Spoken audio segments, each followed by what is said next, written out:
16 दिसंबर 2022 को झारखंड हाईकोर्ट ने नियोजन नीति 2021 को रद्द कर दिया था, जिसके बाद तमाम अभ्यर्थी अपनी आवाज को उठा रहे थे। इस बीच मुख्यमंत्री हेमंत सोरेन का एक सर्वे ऑडियो भी जारी होता है, जिसमें मुख्यमंत्री हेमंत सोरेन झारखंड के ही अभ्यर्थियों से पूछते हुए नजर आते हैं कि आखिर सरकार को किस तरीके की नई नियोजन नीति बनानी चाहिए ताकि झारखंड के अभ्यर्थियों को उसका लाभ मिल सके। बजट सत्र से तमाम अभ्यर्थियों को काफी उम्मीद है कि इस बजट सत्र में जरूर नई नियोजन नीति को लेकर चर्चाएं होंगी। इस वक्त हमारे साथ इसी मसले पर बात करने के लिए कांग्रेस के प्रदेश अध्यक्ष राजेश ठाकुर मौजूद है। हम इन्हीं से बात करेंगे कि बजट सत्र से झारखंड के तमाम अभ्यर्थियों को काफी उम्मीद है कि नियुक्ति प्रक्रिया में सरकार तेजी लाएगी, लेकिन कहीं ना कहीं परेशान है, हताश है झारखंड के अभ्यर्थी। नहीं, देखिए, जहां तक अभ्यर्थियों की बात है, निश्चित रूप से मुख्यमंत्री जी ने, सरकार ने सभी से टेलीफोन करके जो अभ्यर्थी हैं, जो मूल अभ्यर्थी हैं, इधर उधर के लोग नहीं, जो अभ्यर्थियों ने, जिन अभ्यर्थियों ने अभ्यावेदन दिया था, उनसे पूछ करके और तब एक ये नीति सामने आई है। अब ये जब सदन में आएगी तो जो नेता बाहर में अपने अपने विचार रख रहे हैं वो सदन में रखे ना, तो हम भी बताएंगे कि आपने क्या किया था और आपने किया नहीं था तो अब तक क्या किया था, आप क्यों इस तरह की नीति लाए थे कि जिसके कारण किसी की नियुक्ति ही नहीं हो पाई।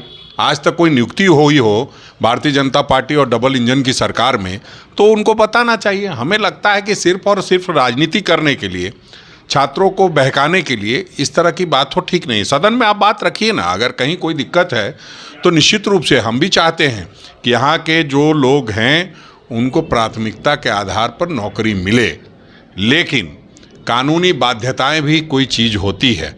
और आपने देखा, हमने पूरी कोशिश की थी कि एक नियोजन नीति आए, लेकिन उसमें कानूनी अड़चन आई। माननीय उच्च न्यायालय ने अपने बातों को रखते हुए रद्द किया है। तो अब उस निमित्त हम लोग प्रयास कर रहे हैं कि एक ऐसी नीति आए जो फुल प्रूफ हो और जिसका लाभ सभी को मिले। लेकिन बीजेपी का कहना है कि जब उनकी सरकार थी तो एटलीस्ट नियुक्तियां हुई, लेकिन ये सरकार में नियुक्तियां ही नहीं हो रही है, ऊपर से नियोजन नीति रद्द हो गई। तो सरकार को जवाबदेही देना चाहिए अभ्यर्थियों के बीच में आकर कि आखिर क्यों ऐसी नीति सरकार बनाती है। नहीं, एक बात समझ में नहीं रहा है, कौन सी नियुक्ति हुई वो तो ये कोई बता नहीं रहा। जेपीएससी का 6 साल के बाद एग्जाम हो रहा है, तो नियुक्ति कहाँ हुई है वो तो बताना चाहिए। वो तो हेमंत सोरेन जी, जब हम लोगों की सरकार थी उस समय कुछ जेपीएससी में नियुक्ति की प्रक्रिया चालू हुई थी, उसका फलाफल आया था उनके समय में।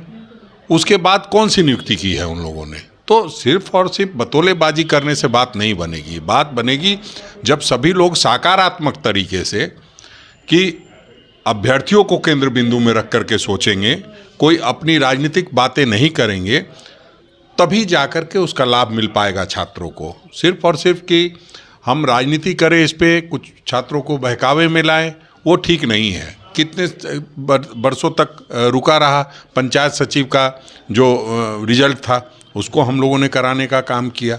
कई तरह की चीज़ें थी, उसको स्पष्ट करने का काम किया है। तो समझते हैं 2 साल कोरोना में बीत गया और बाकी समय आप जानते हैं किस तरह से ईडी बिताने का काम कर रही है। तो इसमें हम लोग चाहते हैं कि फुल प्रूफ सारी चीज़ें हो, और उसके लिए अगर किसी को कोई बात रह जाती है तो निश्चित रूप से सदन में अपनी बात को रखने का काम करें। अच्छा, मुख्यमंत्री हेमंत सोरेन का जो सर्वे ऑडियो जारी हुआ था उसके बाद तो झारखंड के अभ्यर्थियों में बवाल है। उनका कहना है कि मुख्यमंत्री हेमंत सोरेन ने जिक्र किया है कि 2016 से पहले की नीति बहाल कर यहाँ पे नियुक्ति प्रक्रिया को तेजी में लाना चाहती है। अभ्यर्थियों का कहना है कि हमें नहीं चाहिए 60-40, हम क्यों बाहरी को यहाँ पर एंट्री देंगे, हम क्यों बाहरी को यहाँ पर नौकरी देंगे। तो सरकार को इसको लेकर कुछ पहल करनी चाहिए कि झारखंड झारखंडियों के लिए है। नहीं, बिल्कुल सरकार ने पहल किया था, वो किसी से छुपी है क्या।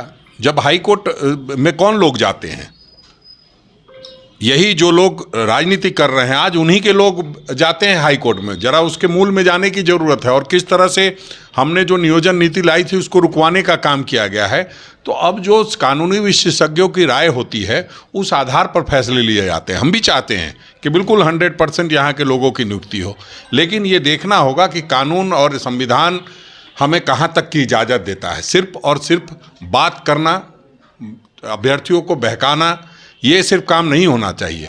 समझाने की भी ज़रूरत है कहीं ना कहीं आगे बढ़ करके कि नहीं, ये देश हित में है, ये राज्य हित में है और ये अभ्यर्थियों के हित में है, तो जाकर के बात बनेगी।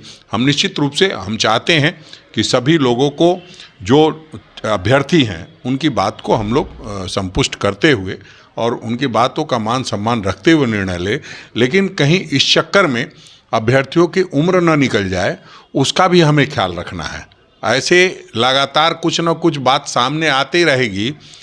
अभी पहले कुछ होता नहीं, उसके पहले लोग तरह तरह की बातें करने लगते हैं, तो उससे नुकसान हो रहा है छात्रों को। हमें लगता है कि लोगों को इस संदर्भ में संजीदगी से सोचने की आवश्यकता है। अच्छा, जो सर्वे मुख्यमंत्री हेमंत सोरेन की ओर से किया जा रहा था वो पब्लिक डोमेन में आ चुका है, जहां कहा जा रहा है कि 73% जो अभ्यर्थी है वो चाहते कि 2016 से पहले की नीति बहाल हो, लेकिन अभ्यर्थियों का कहना है कि हम लोग तो चाहते ही नहीं है 60-40। तो ये कहाँ से ये आया रिपोर्ट? क्योंकि तमाम जो अभ्यर्थी है वो तो आवाज़ उठा रहे हैं, तो आखिर कौन यहाँ पर वोट किया है? नहीं, देखिए, ये तो अब समझने की ज़रूरत है कि कोई सर्वे जब होता है तो उसमें सर्वे में सभी लोगों से पूछताछ की जाती है। जो पूछताछ की जाती है उस आधार पर ये सारी बातें आती है। और सही बात है कि कई बात को लोग ज़्यादा उछालते हैं और कई बात संजीदगी से कही जाती है। जो अभ्यर्थी परेशान हैं वो चाहते हैं किसी भी तरह से हमारी नौकरी हो और उन्होंने उस संबंध में राय दी होगी।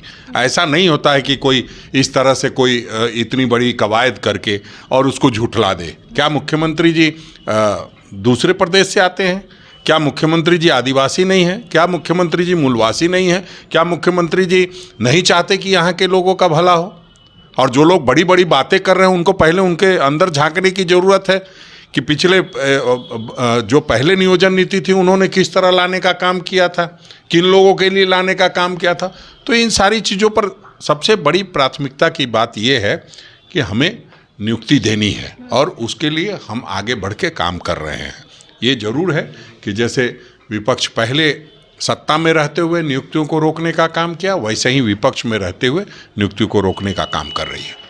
तो 60-40 नहीं चलतो, इसी नारे के साथ झारखंड के तमाम अभ्यर्थी अपनी आवाज़ को बुलंद कर रहे। आज डिजिटल स्ट्राइक किया था और तमाम अभ्यर्थियों का कहना है कि सरकार जब तक स्थिति स्पष्ट नहीं करेगी नई नियोजन नीति को लेकर तब तक झारखंड के तमाम अभ्यर्थी अपनी आवाज़ को उठाएंगे। और इसी मसले पर हमारे साथ बात करने के लिए मौजूद थे राजेश ठाकुर, जिन्होंने स्पष्ट रूप से कहा है कि नई नियोजन नीति को लेकर सरकार प्रतिबद्ध है, तमाम कार्य यहाँ पर कर रही है। आने वाले समय में तमाम अभ्यर्थियों को नई नियोजन नीति मिलेगी जिसमें अभ्यर्थियों का लाभ भी होगा। फिलहाल मेरे साथ इतना ही। कैमरा पर्सन के साथ करिश्मा सिन्हा, न्यूज़ 22 रांची।